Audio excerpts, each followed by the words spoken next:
Assalamualaikum warahmatullahi wabarakatuh. Kembali lagi bersama saya Hema di kisah cerita horor. Sebelum kita mulai dengan cerita hari ini, jangan lupa untuk menekan tombol like dan subscribe agar Anda tidak ketinggalan cerita-cerita menarik lainnya dan jangan lupa untuk komen. Selamat mendengarkan dan semoga terhibur. Pembangunan ibu kota Nusantara sedang berlangsung dengan pesat di tengah hutan Kalimantan. Ribuan pekerja dari seluruh penjuru negeri berkumpul di sana, mengubah hutan belantara menjadi kota yang megah. Namun, di balik semangat pembangunan itu, tersembunyi kegelisahan yang hanya dibicarakan di antara bisik-bisik pekerja saat malam tiba.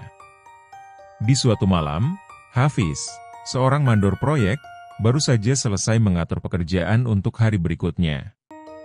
Suara alat berat dan hiruk-pikuk proyek mulai mereda, digantikan oleh suara alam-alam yang sunyi dan menyeramkan.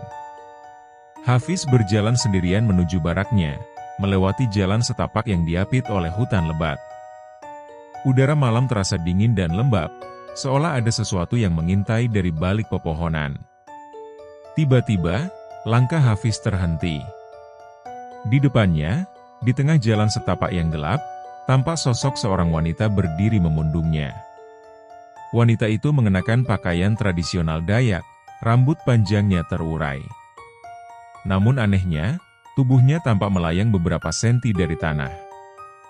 Jantung Hafiz berdegup kencang, tapi ia mencoba berpikir logis. Mungkin itu hanya pekerja wanita yang tersesat, pikirnya. "Bu, Anda baik-baik saja?" tanya Hafiz dengan suara bergetar. Namun, wanita itu tidak menjawab. Ia hanya berdiri di sana, membisu. Hafiz merasa ada yang tidak beres, tapi rasa ingin tahunya memaksa dia untuk mendekati sosok itu. Saat Hafiz melangkah lebih dekat, tiba-tiba sosok wanita itu berbalik. Wajahnya pucat, matanya kosong, dan mulutnya menganga seperti ingin berteriak, tetapi tidak ada suara yang keluar. Hafiz terdiam membeku, tidak bisa bergerak, seolah seluruh tubuhnya lumpuh. Ia merasa seperti ditarik ke dalam kegelapan yang dalam, ke dalam mata wanita itu yang seakan menghisap jiwanya. Namun, sebelum Hafiz sepenuhnya kehilangan kesadaran, suara jeritan keras dari arah barak terdengar, memecah keheningan malam. Sosok wanita itu menghilang seketika, meninggalkan Hafiz sendirian di tengah jalan setapak yang kini terasa begitu mencekam. Dengan sisa tenaga yang ia miliki, Hafiz berlari menuju barak. Keringat dingin mengucur deras di sekujur tubuhnya. Sesampainya di barak, suasana kacau. Seorang pekerja ditemukan tidak sadarkan diri di kamarnya. Mulutnya berbusa, matanya terbuka lebar seperti melihat sesuatu yang sangat menakutkan. Para pekerja lain berkerumun, bingung dan ketakutan. Hafiz berusaha menenangkan dirinya. Tetapi kejadian barusan membuatnya sadar bahwa ada sesuatu yang salah di tempat ini. Sesuatu yang tidak bisa dijelaskan dengan akal sehat. Keesokan harinya, berita tentang insiden malam itu menyebar dengan cepat. Beberapa pekerja mulai membicarakan tentang keberadaan penunggu, hutan yang marah karena terusik oleh pembangunan proyek ini. Mereka percaya bahwa sosok wanita yang dilihat Hafiz adalah peruncudan dari roh penjaga hutan yang mencoba memperingatkan manusia untuk berhenti merusak alam.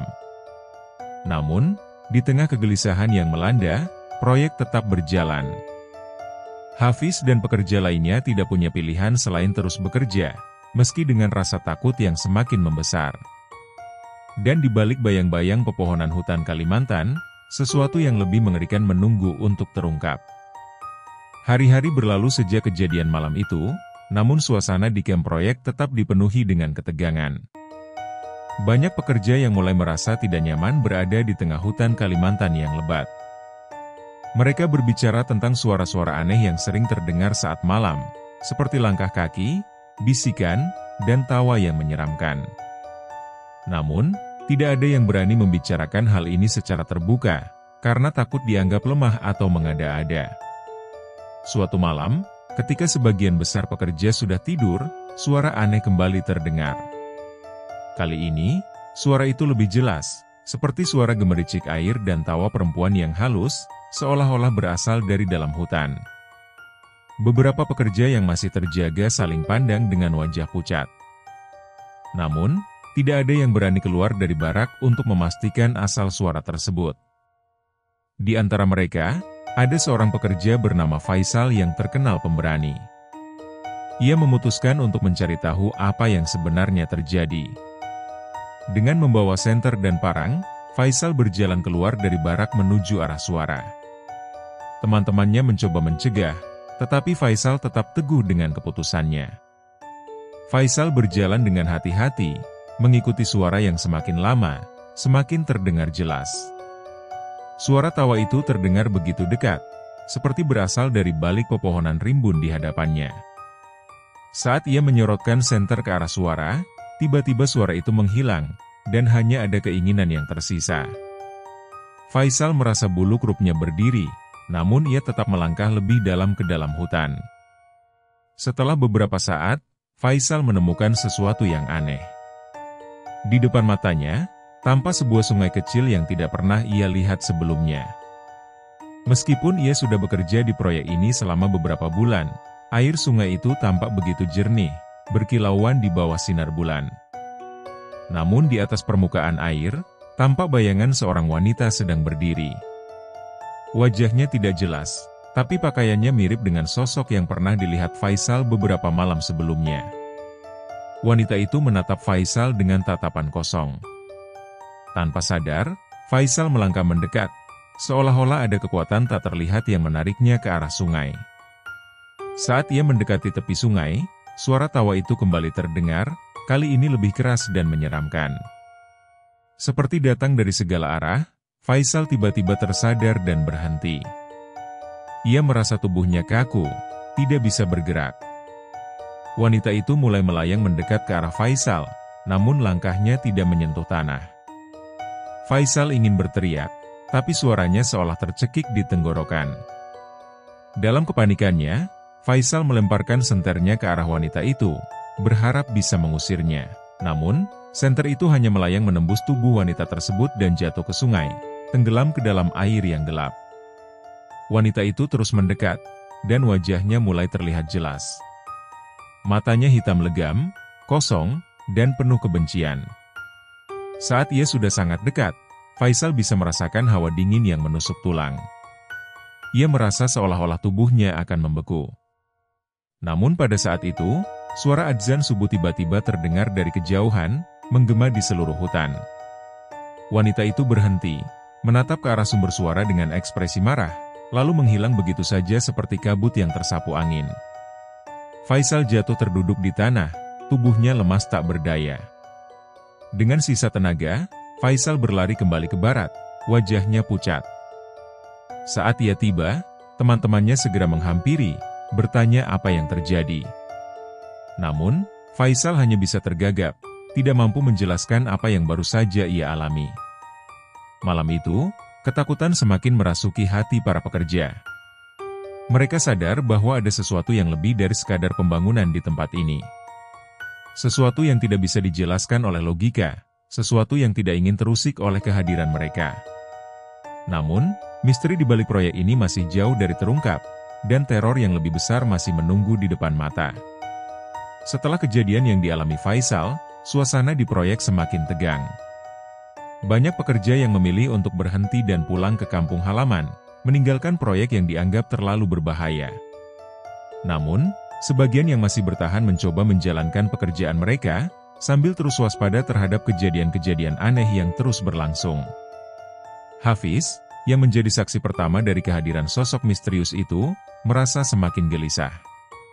Dia mulai menghubungkan kejadian-kejadian aneh yang dialami oleh para pekerja dengan peringatan dari penduduk setempat yang sempat ia dengar saat pertama kali tiba di sini. Mereka pernah bercerita bahwa hutan Kalimantan ini bukanlah tempat yang biasa.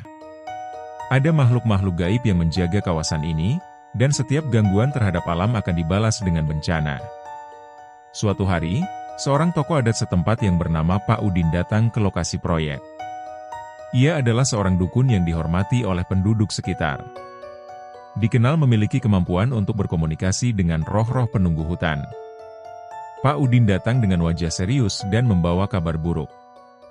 Ia dipanggil oleh beberapa pekerja yang sudah tidak tahan dengan teror yang mereka alami.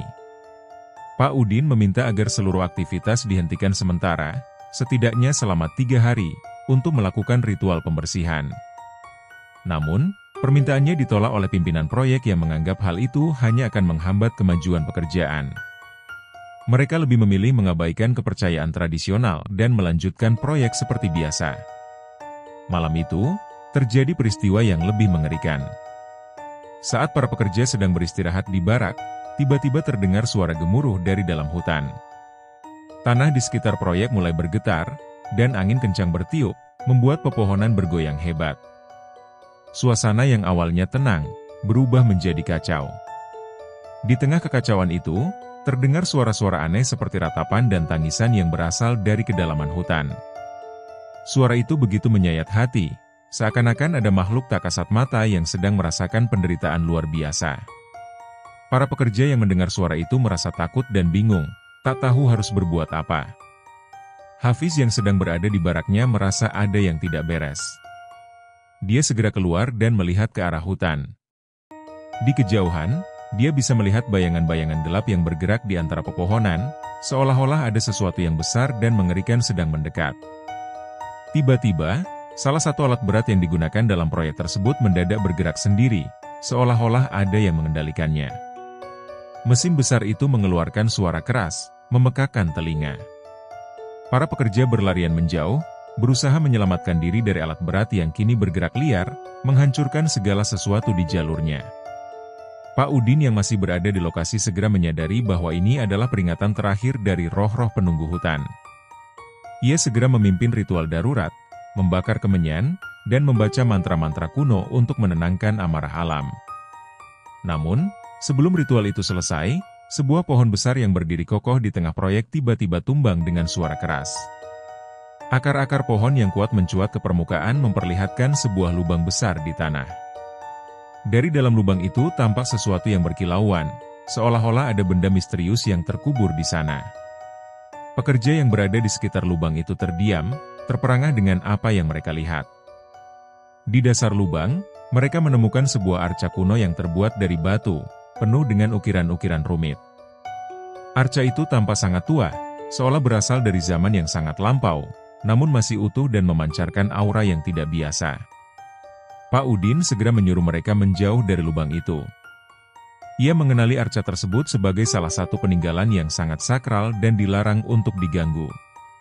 Keberadaan arca itu di lokasi proyek hanya menguatkan keyakinannya bahwa hutan ini memang dijaga oleh kekuatan yang tidak boleh diremehkan. Namun, pimpinan proyek yang keras kepala memutuskan untuk mengabaikan peringatan Pak Udin. Mereka menganggap arca tersebut hanya sebagai benda kuno yang tidak ada kaitannya dengan kejadian aneh yang selama ini terjadi. Mereka bahkan berencana untuk memindahkan arca itu demi kelancaran proyek. Peringatan dari alam sudah diberikan, namun keangkuhan manusia seringkali membawa mereka pada kehancuran yang tidak terduga. Dan malam itu, saat para pekerja kembali ke barak mereka dengan rasa cemas yang semakin dalam, teror yang lebih besar mulai bangkit dari kedalaman hutan menunggu untuk menyebarkan ketakutannya yang mencekam. Setelah arca kuno ditemukan, ketegangan di antara para pekerja mencapai puncaknya. Beberapa dari mereka memilih untuk diam-diam meninggalkan proyek dan pulang ke kampung halaman. Namun banyak yang masih bertahan terikat oleh kebutuhan ekonomi dan janji bayaran besar. Meski demikian, tidak ada yang bisa mengabaikan perasaan mencekam yang terus menyelimuti lokasi proyek. Malam itu, hujan deras mengguyur hutan Kalimantan. Suara gemuruh guntur menggema dan kilatan petir sesekali menyinari barak-barak yang terletak di tengah hutan. Hafiz, Rudi, dan beberapa pekerja lainnya duduk diam di dalam barak, mencoba mengusir rasa takut dengan bercanda seadanya. Namun, canda mereka terhenti saat suara gemuruh yang tidak biasa terdengar dari luar. Hafiz mencoba mengabaikan suara tersebut, menganggapnya hanya suara angin atau pohon yang tumbang karena badai. Tapi suara itu terus berlanjut seperti ada sesuatu yang bergerak mendekati barak mereka.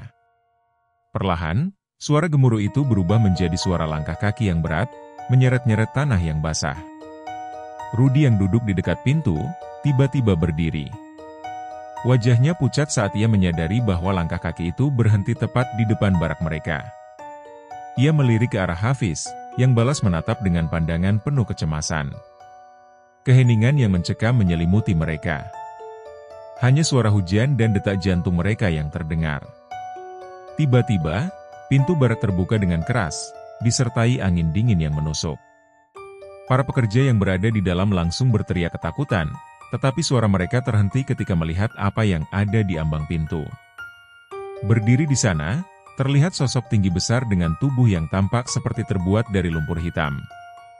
Wajahnya tidak jelas, hanya dua lubang mata kosong yang memancarkan cahaya merah samar.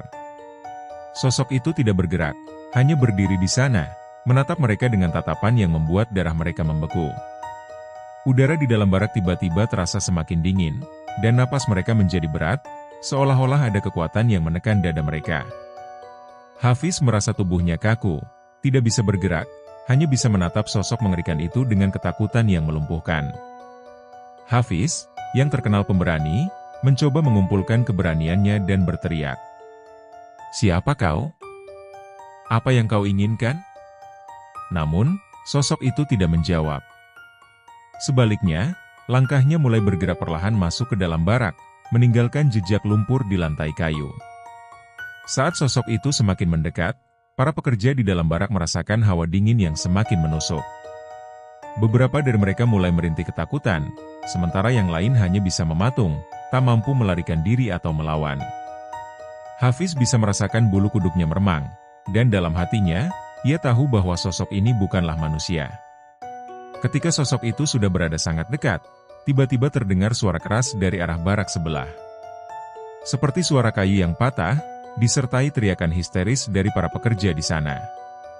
Suara itu cukup untuk membuat sosok lumpur itu berhenti sejenak, sebelum akhirnya menghilang begitu saja, seolah tersapu oleh angin kencang. Para pekerja di barak Hafiz selalu pandang dengan wajah pucat. Tidak ada yang berani bicara, tidak ada yang tahu apa yang baru saja mereka hadapi. Mereka hanya bisa mendengar suara hujan yang terus turun, seakan-akan mencoba menenggelamkan ketakutan mereka dalam kegelapan malam. Setelah beberapa saat, Hafiz yang masih terguncang mencoba keluar dari barak untuk melihat apa yang terjadi di barak sebelah. Faisal dan beberapa pekerja lainnya mengikutinya, meskipun dengan langkah yang ragu-ragu. Saat mereka sampai di barak sebelah, mereka menemukan pintu barak itu terbuka lebar, dan di dalamnya seorang pekerja tergeletak tak sadarkan diri di lantai. Wajah pekerja itu pucat, matanya terbuka lebar menatap ke arah langit-langit, tetapi tidak ada tanda-tanda kehidupan di dalamnya. Di sekeliling tubuhnya, tanah basah dan lumpur menggenang, seolah-olah ada sesuatu yang muncul dari dalam tanah dan menyeretnya ke kegelapan. Pak Getut, yang mendengar keributan itu, segera datang dan memeriksa kondisi pekerja tersebut. Namun, dia hanya bisa menggelengkan kepala dengan raut wajah penuh kekhawatiran. "Roh-roh penunggu hutan ini marah," bisiknya dengan suara bergetar. "Kita telah melanggar batas, dan kini mereka menuntut balasan." Malam itu, teror yang dirasakan para pekerja semakin dalam. Mereka menyadari bahwa ada sesuatu yang sangat kelam dan jahat di balik proyek ini. Sesuatu yang tidak bisa mereka pahami atau hadapi dengan kekuatan fisik. Dan meskipun mereka terus bekerja, setiap malam menjadi pengingat akan kehadiran sosok-sosok dari kegelapan yang mengintai, menunggu waktu yang tepat untuk menunjukkan kekuatan mereka. Suasana di kamp proyek terasa semakin suram. Para pekerja yang masih bertahan diliputi ketakutan dan kegelisahan. Mereka tahu bahwa apa yang mereka hadapi bukanlah sekadar proyek biasa. Ini adalah perang melawan kekuatan gaib yang jauh lebih kuat daripada apapun yang pernah mereka bayangkan. Pak Udin, sang dukun yang dihormati, memutuskan untuk melakukan sesuatu yang belum pernah dia lakukan sebelumnya. Ia sadar bahwa ini bukan sekadar gangguan roh biasa. Ada sesuatu yang jauh lebih besar, lebih tua, dan lebih kuat yang mengendalikan semua kejadian aneh ini. Ia memutuskan untuk berkomunikasi langsung dengan penjaga hutan, entitas yang diyakini oleh penduduk setempat sebagai penguasa gaib wilayah itu. Dengan persiapan yang matang, Pak Udin mengumpulkan bahan-bahan yang diperlukan untuk ritual besar. Ia meminta beberapa pekerja yang masih setia untuk membantunya, meski mereka melakukannya dengan hati yang diliputi ketakutan. Di tengah hutan, di dekat sungai yang ditemukan Faisal beberapa malam sebelumnya, Pak Udin membangun sebuah altar sederhana dari batu-batu yang ia temukan di sekitar. Di atas altar itu, ia meletakkan sesajen berupa bunga, buah-buahan, dan kemenyan. Ritual dimulai saat matahari mulai terbenam. Pak Udin menyalakan kemenyan dan memulai mantranya, memanggil penjaga hutan untuk datang dan berbicara dengannya. Suara mantranya menggema di seluruh hutan, seakan-akan menyatu dengan suara alam yang mulai hening, seiring dengan turunnya malam. Para pekerja yang berada di sekitar altar menunggu dengan penuh kecemasan. Mata mereka terus mengawasi sekeliling, takut akan kehadiran sosok gaib yang mungkin muncul kapan saja. Setelah beberapa saat, angin dingin tiba-tiba bertiup kencang, membuat daun-daun pohon bergoyang liar. Hawa di sekitar altar terasa berubah, semakin dingin dan menekan. Dari dalam kegelapan, terdengar suara langkah kaki yang berat, seperti seseorang yang berjalan perlahan mendekati mereka. Para pekerja menatap dengan mata membelalap, sementara Pak Udin tetap fokus pada mantranya, memanggil penjaga hutan untuk muncul. Dari arah hutan yang gelap, muncul sosok tinggi besar yang tak berbentuk jelas.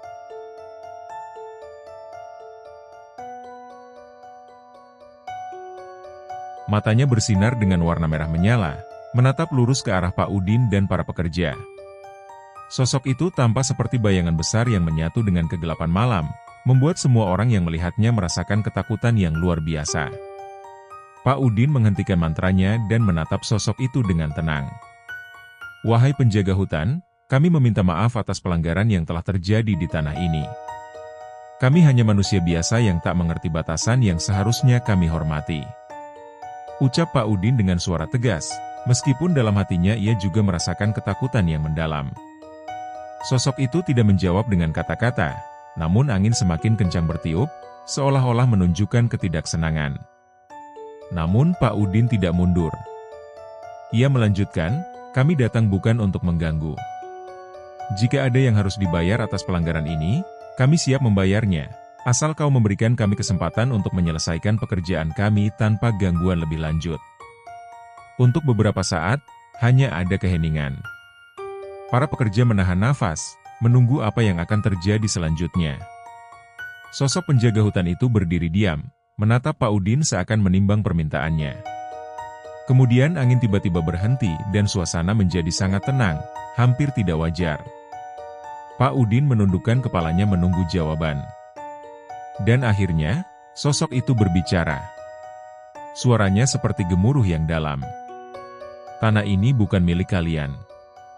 Kalian datang dan merusak apa yang telah ada selama berabad-abad. Namun permintaanmu telah didengar." Sosok itu kemudian melanjutkan dengan peringatan. "Akan ada harga yang harus dibayar. Bukan oleh satu atau dua orang, tapi oleh kalian semua yang telah melanggar batas. Jika kalian tetap di sini, kalian akan merasakan kemarahan alam yang tak bisa dihentikan." Setelah mengatakan itu, sosok penjaga hutan perlahan menghilang ke dalam kegelapan, seakan diserap kembali oleh hutan yang sunyi. Pak Udin tetap diam di tempatnya, menunduk dalam hening, sementara para pekerja hanya bisa saling pandang dengan wajah penuh ketakutan. Mereka tahu bahwa peringatan itu bukanlah omong kosong. Apa yang telah mereka bangun di sini telah memicu sesuatu yang tidak bisa mereka kendalikan. Malam itu, tidak ada yang bisa tidur dengan tenang. Mereka semua tahu bahwa keputusan harus segera diambil. Namun, meskipun mereka sudah diberikan peringatan, mereka tetap terikat oleh tanggung jawab dan pekerjaan. Mereka berada di antara dua pilihan sulit. Tetap tinggal dan menyelesaikan proyek dengan risiko besar, atau pergi dan meninggalkan semua yang telah mereka capai. Namun, apapun pilihan mereka tahu bahwa mereka tidak lagi berada di tempat yang sama. Mereka berada di wilayah yang dikuasai oleh kekuatan yang jauh lebih besar dari mereka. Dan bayangan penjaga hutan akan selalu menghantui langkah mereka, mengingatkan bahwa mereka adalah tamu yang tidak diundang di tanah ini. Keesokan harinya, setelah pertemuan dengan penjaga hutan, suasana di kamp semakin mencekam. Meskipun beberapa kerja memutuskan untuk kembali ke proyek, langkah mereka penuh dengan keraguan. Setiap suara, setiap bayangan di sekitar mereka terasa seperti ancaman yang mengintai. Mereka tahu bahwa peringatan yang diberikan oleh sosok gaib itu bukan sekadar ancaman kosong. Di hari itu, Pak Udin mencoba meyakinkan para pekerja yang tersisa untuk terus bekerja dengan hati-hati dan tetap menghormati alam sekitar. Namun, Kata-katanya terdengar hampa bagi sebagian besar pekerja. Mereka hanya ingin menyelesaikan pekerjaan mereka dan segera meninggalkan tempat yang kini mereka yakini sebagai tanah terkutuk. Saat matahari mulai terbenam, para pekerja merasa waktu berjalan lebih cepat dari biasanya. Kegelapan malam datang dengan cepat, dan hutan yang mengelilingi kamp proyek seakan-akan menjadi semakin hidup. Di dalam kegelapan, suara-suara aneh terdengar, jeritan jauh, bisikan angin yang terdengar seperti suara manusia, dan suara langkah kaki yang berat seperti malam sebelumnya. Hafiz, yang sudah merasa sangat tertekan, memutuskan untuk menemui Pak Udin di tendanya. Saat ia mendekati tenda tersebut, ia melihat bahwa Pak Udin sedang duduk sendirian dengan wajah yang tampak lebih tua dan lelah dari biasanya. "Pak Udin, apakah kita benar-benar aman di sini?" tanya Hafiz dengan suara pelan. Pak Udin menatap Hafiz dengan tatapan yang sulit diartikan. "Tidak ada yang benar-benar aman di sini, Nak. Kita telah melangkah terlalu jauh. Tapi tugas kita belum selesai, dan aku merasa kita harus menghadapi apapun yang akan terjadi." Namun malam itu, ketegangan yang dirasakan oleh para pekerja mencapai puncaknya ketika salah satu dari mereka, Tony, hilang tanpa jejak. Ia terakhir terlihat saat sedang memeriksa alat berat di pinggir hutan. Ketika para pekerja lain mencarinya, mereka hanya menemukan helm dan senter milik Tony, tertinggal di tanah dengan tanda-tanda perjuangan. Tidak ada yang berani melanjutkan pencarian lebih jauh ke dalam hutan. Kehilangan Tony membuat suasana semakin kacau. Para pekerja mulai berbisik-bisik tentang hutukan dan kemarahan penjaga hutan. Beberapa di antaranya bahkan mulai merencanakan untuk melarikan diri malam itu juga, meskipun mereka tahu itu akan sangat berbahaya. Namun Pak Udin mencoba menenangkan mereka, mengatakan bahwa meninggalkan proyek tanpa izin bisa memperburuk keadaan. Malam semakin larut, dan para pekerja yang tersisa berkumpul di barak utama. Mereka mencoba mengumpulkan kekuatan dan mendiskusikan langkah selanjutnya. Namun, di tengah perbincangan mereka, suara gemuruh dari dalam hutan tiba-tiba terdengar, disusul oleh angin kencang yang menghantam barak. Suara itu semakin mendekat, dan tiba-tiba terdengar suara ledakan keras dari arah lokasi proyek. Para pekerja bergegas keluar dan melihat ke arah sumber ledakan. Mereka dikejutkan oleh pemandangan mengerikan. Salah satu alat berat yang digunakan untuk menggali tanah telah terbalik, dan api mulai membakar tanah di sekitarnya. Di tengah-tengah api, sosok besar dari malam sebelumnya muncul kembali. Berdiri tegak di antara reruntuhan, dengan mata merah menyala yang memancarkan kebencian. Sosok itu mengangkat tangan, dan tiba-tiba api tersebut menyebar dengan cepat, melahap semua yang ada di jalannya. Para pekerja berteriak ketakutan dan mencoba melarikan diri, namun sosok itu bergerak dengan kecepatan yang tak terduga, mengejar mereka dengan langkah-langkah berat yang mengguncang tanah. Pak Udin yang melihat kejadian itu segera mencoba menghalangi sosok tersebut dengan mantranya. Ia berdiri di hadapan sosok itu, mengangkat tangannya sambil melantunkan doa dan mantra yang kuat. Namun, kekuatan sosok itu terlalu besar. Angin kencang yang membawa bau belerang menyapu Pak Udin, membuatnya jatuh tersungkur. Hafiz dan Faisal yang menyaksikan semua itu hanya bisa terpaku. Tubuh mereka membeku karena ketakutan. Mereka tahu bahwa mereka sedang berhadapan dengan sesuatu yang jauh di luar kendali mereka. Sosok itu menatap Pak Udin yang tergeletak di tanah, lalu beralih menatap para pekerja lain yang mencoba melarikan diri. Dengan suara yang dalam dan menggelegar, sosok itu berbicara lagi, "Kalian telah melanggar batas. Harga yang harus dibayar adalah jiwa. Satu persatu, kalian akan merasakan akibatnya."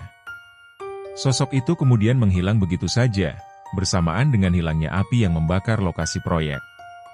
Namun, bau belerang yang menyengat masih terasa di udara, dan keheningan yang mengikuti kejadian itu terasa menekan dan penuh ancaman. Malam itu, tidak ada yang berani tidur. Mereka semua terjaga, berjaga-jaga di dalam barak dengan penuh ketakutan. Pak Udin yang terluka dirawat oleh Hafiz dan Faisal, meskipun mereka tahu bahwa luka di tubuhnya bukanlah satu-satunya hal yang harus dikhawatirkan. Dalam hati mereka, para pekerja menyadari bahwa harga yang harus dibayar tidak akan berhenti di situ. Mereka tahu bahwa ini baru permulaan dari sesuatu yang jauh lebih menakutkan. Dan mereka tidak bisa menebak kapan sosok penjaga hutan itu akan muncul kembali untuk menuntut jiwanya. Mereka hanya bisa berharap bahwa pagi akan segera datang dan memberikan mereka sedikit ketenangan, meski hanya untuk sesaat. Pagi datang dengan perlahan, membawa sedikit kelegaan bagi para pekerja yang tersisa. Namun, ketenangan itu hanya bersifat sementara. Mereka tahu bahwa ancaman belum berakhir dan waktu mereka semakin menipis. Bayangan sosok penjaga hutan masih menghantui mereka, dan peringatan tentang harga yang harus dibayar terus terngiang di benak mereka. Pak Udin, meski terluka parah, mencoba bangkit dari tidurnya. Ia sadar bahwa ini adalah kesempatan terakhir mereka untuk menyelamatkan diri. Dengan sisa-sisa kekuatannya, ia memanggil Hafiz dan Faisal meminta mereka untuk berkumpul bersama semua pekerja lainnya. Pak Udin tahu bahwa satu-satunya cara untuk menghentikan kemarahan penjaga hutan adalah dengan melakukan pengorbanan. Kita harus mengorbankan sesuatu yang berharga, ucap Pak Udin dengan suara lemah. Hanya dengan begitu, kita bisa menenangkan penjaga hutan dan menyelamatkan nyawa kita. Para pekerja yang mendengar itu merasa gentar. Mereka tahu apa yang dimaksud oleh Pak Udin, namun tidak ada satupun dari mereka yang berani mengucapkannya. Faisal, yang selama ini mencoba untuk tetap kuat, akhirnya memberanikan diri bertanya, apa yang harus kita korbankan, Pak? Pak Udin menatap mereka satu persatu, matanya penuh dengan keletihan. Kita harus mengorbankan salah satu dari kita. Jawabnya pelan. Itu adalah cara satu-satunya untuk membayar dosa-dosa kita yang telah melanggar batasan di tanah ini. Suasana menjadi sunyi.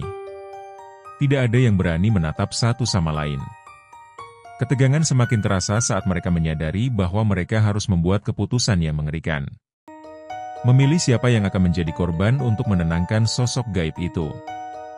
Di tengah kebingungan itu, Faisal tiba-tiba berdiri. Saya yang akan menjadi korban? Katanya dengan suara tegas. Semua orang menoleh kepadanya dengan tatapan kaget dan tidak percaya. Saya yang memulai proyek ini. Saya yang membawa kalian semua ke sini. Jika ada yang harus bertanggung jawab, itu adalah saya. Faisal mencoba mencegahnya. Faisal, jangan gila.